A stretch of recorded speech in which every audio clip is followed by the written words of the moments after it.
Hey everyone, Technomentary here with the video for you guys. In today's video, I'm going to show you how to fix your iPhone if the Apple logo is blinking like this or something similar. You want to follow these steps to fix it. So if you have an iPhone 8 or newer, all you're going to do is quickly press and release the volume up, and then quickly press and release the volume down, and then hold on to this big side button until the screen goes completely black and the Apple logo appears. So you're going to do volume up, volume down, and then you hold on to the side button.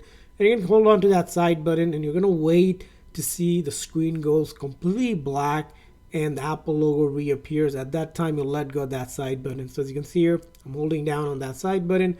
And once I see the Apple logo, I let go again. It's going to go ahead and shut down the phone completely, reload the code. Now, if you have an iPhone 7 or a 7 Plus, you'll need to hold down the volume down and then the lock button or the power button. If you have iPhone 6s or older, you'll hold the home button and the power and the lock button together at the same time until the screen goes completely black. Now if this doesn't work, just keep on trying. You're gonna do again the volume up, volume down, one after another, and hold on to the side button until you can get it. Sometimes it does take a few tries, so just keep on doing it until you can get the phone to completely go black and the Apple logo appears.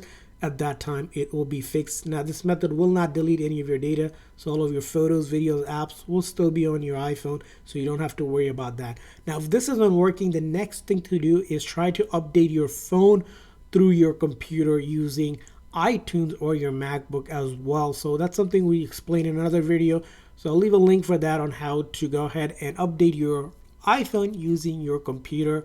In that video, you want to check that out, how to do that as well. And I hope this video was helpful. So please consider like and subscribe button for more tips and tricks for your iPhone. We'll see you guys next time.